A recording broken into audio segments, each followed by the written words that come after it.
एक छोटा सा गांव था, धानीपुर। वहां रहता था बबलू। बबलू बहुत ही शरारती था, पर उसका दिल बहुत बड़ा था। एक दिन बबलू खेतों में खेल रहा था। अचानक से उसकी नजर ऊपर आकाश की तरफ गई। नीले आसमान में एक हवाई जहाज उड़ रहा था। बबलू उसे देखता ही रह गया। उसके मन में एक सपना जागा, मुझे भी पायलट बनना है और हवाई जहाज उड़ाना है। बबलू घर आया और दौड़कर अपनी माँ के पास गया।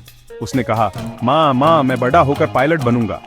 माँ ने प्यार से उसके सर पर हाथ फेरा और कहा, जरूर बेटा, तू जो चाहे वो बन सकता है। पर बबलू के पापा चिंतित हो गए। उन्होंने कहा, बेटा, पायलट बनना आसान नहीं है, बहुत पैसे लगते हैं। पर बबलू तो जैसे किसी और ही दुनिया में खोया हुआ था। बबलू ने ठान लिया था कि उसे पायलट ही बनना है। वह स्कूल से आता और किताबों में डूब जाता। साइंस उसका पसंदीदा विषय बन गया। वह हवाई जहाज के बारे में पढ़ता, उनके चित्र बनाता और तो और लकड़ी और कागज से हवाई जहाज के मॉडल भी बनाने लगा। बबलू के दोस्त उसका मजाक उड़ाते थे। अरे यार, तू क्या सोचता है, तू सच में पायलट बन जाएगा, एक दोस्त ने कहा।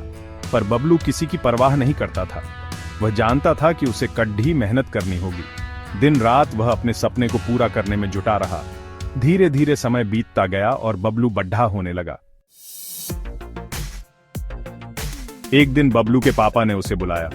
बेटा, उन्होंने कहा, तुम्हें पता है घर की हालत ठीक नहीं है, मुझे तुम्हें शहर पढ़ने के लिए नहीं भेज सकता। बबलू का दिल टूट गया। पापा की बात सुनकर उसकी आंखों में आंसू आ गए। क्या उसका सपना अधूरा रह जाएगा? पापा, मैं समझ सकता हूं, बबलू ने कहा, पर मैं वादा करता हूं मैं कुछ न कुछ जरूर करूंगा। बबलू उदास था, पर हार मानने वाला नहीं था। उसने सोचा कि अगर वह शहर नहीं जा सकता तो क्या हुआ, वह यहीं रहकर भी कुछ न कुछ कर सकता है। कुछ दिनों बाद बबलू के स्कूल में साइंस फेयर होने वाला था। बबलू ने सोचा, यही मौका है अपनी प्रतिभा दिखाने का। उसने दिन रात मेहनत करके एक बहुत ही शानदार हवाई जहाज का मॉडल तैयार किया। साइंस फेयर वाले दिन सभी ने बबलू के मॉडल की खूब तारीफ की। इतने में एक आदमी बबलू के पास आया। वह एक बड़ी एयरलाइन कंपनी का मालिक था। बबलू के मॉडल को देखकर वह बहुत प्रभावित हुआ। उसने बबलू से वादा किया कि वह उसकी पढ़ाई का खर्चा उठाएगा और उसे पायलट बनने में मदद करेगा। बबलू की खुशी का ठिकाना नहीं रहा। आखिरकार उसका सपना सच होने जा रहा था।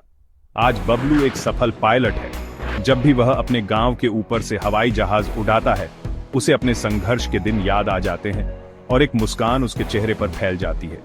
बबलू की कहानी हमें यही सिखाती है कि अगर मन में कुछ करने की चाह हो और पूरी लगन से मेहनत की जाए तो कोई भी सपना असंभव नहीं है।